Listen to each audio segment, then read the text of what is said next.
Wendy, it's nice to be able to chat with you a little bit about school boards, how they work, and about what is happening with the proposed legislation by Brian Pallister and his government that will have a major impact on the future of school boards and of how education operates in Manitoba. Maybe we could start. You could tell us a little bit about your background as a school trustee, how long you've been a trustee, how long you've been chair, why you became a school trustee initially, and why you are still one. Okay, thanks, John. I was first elected to the St. Louis School Board in 1983.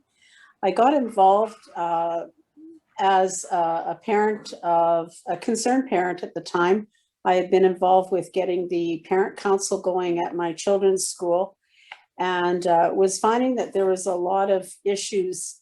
But the one issue that really was a catalyst for me was the change in policy direction the board made to go from half-day kindergarten to full-day kindergarten. And I thought that was really unacceptable. And, you know, the community was encouraging me to run for school board and do this. And so it was really of an issue, one issue. I've stayed involved all these years because I'm really passionate about education and believe that it is probably the most, the closest to the community and the area of political involvement that you can really make a significant impact on people's lives, and in this case, children's lives. I've been the chair of St. Louis School Board since 1990. And every year when an election comes up, I always think to myself, you know, I've done this a long time. Do I want to continue doing this? And I really do believe that being involved at this level, I am still able to make a difference in what goes on in improving the school system in St. Louis School Division. Thank you, Wendy. Now, there have been a number of understandings and misunderstandings of the role of school boards. For example, it's said that school boards spend 80% of their time dealing with school taxes and in bargaining with teachers. Is this true? No, it is a part of what we do, but it is a very small part. So first of all, in terms of bargaining with teachers, that typically only happens every 3 to 4 years. When there is bargaining, and it's a little more intensive in that usually it takes about a year to go back and forth with proposals at various meetings. But it's not that we're doing this all day, every day for a year. You know, there's a meeting and a couple of weeks later, there might be a meeting and then a month. So it's a very, it can be intense when we're actually in bargaining in terms of the time commitment. But once the agreement is settled, we're not bargaining for another 2 to 3 years. So that's a very small piece of what we do. We also bargain with other collective agreements that we have for custodians, secretaries, etc. And those are different. I'm not sure at this point where the Premier is headed with those. So somebody would still need to bargain those collective agreements. In terms of the taxation piece, yes, we talk about taxation at budget time.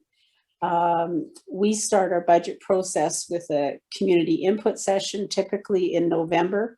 Of course, this year, everything is different. So, you know, as to how we've done our budget process, but typically we would start talking to communities about what's important to them in the budget for the next year.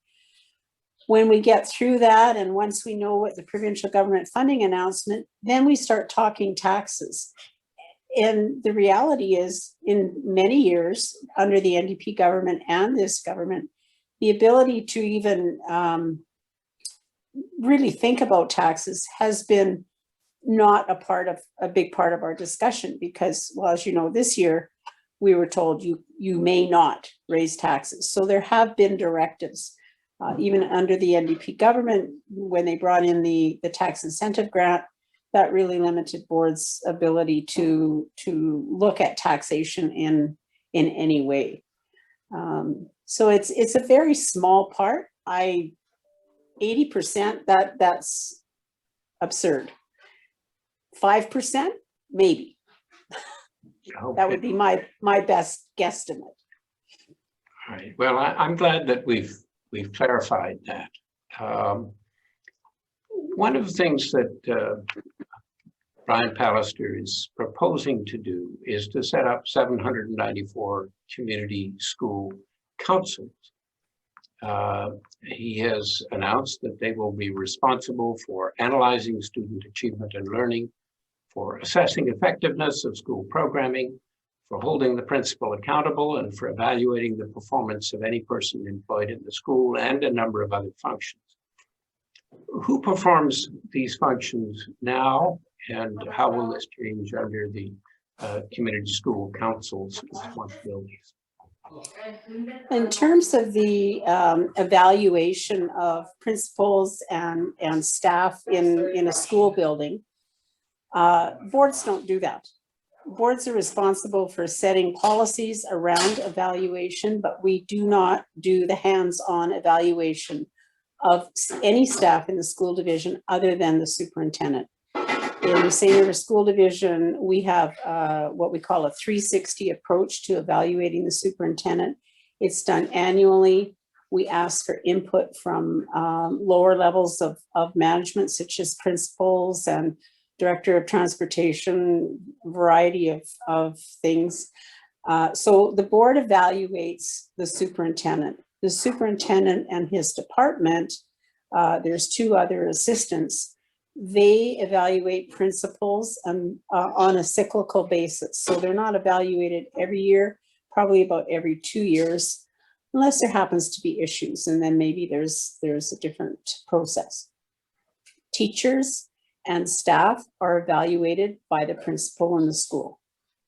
So we have a policy in St. River for teachers we use what's called the professional growth model.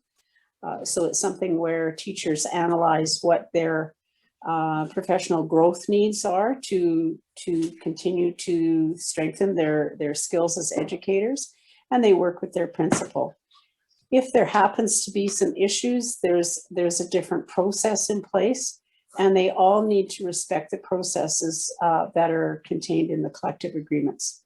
So this is quite concerning to me, that parent councils who are untrained in doing professional performance evaluations are now going to be responsible for doing that. In terms of student assessment in St. River School Division, for the past number of years, our number one priority has been to use evidence-based, or to use data to make evidence-based decisions to continue to move student assessment on a forward basis, so that students are achieving better results on their exams. And it has been working for us.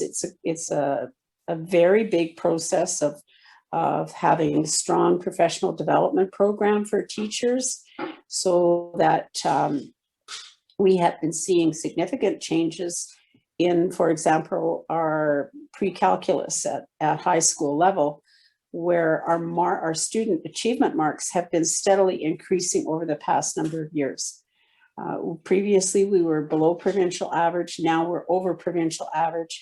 And we're also seeing more and more students writing this exam, which is really encouraging to us. That even though more kids are writing, we're actually still improving student success.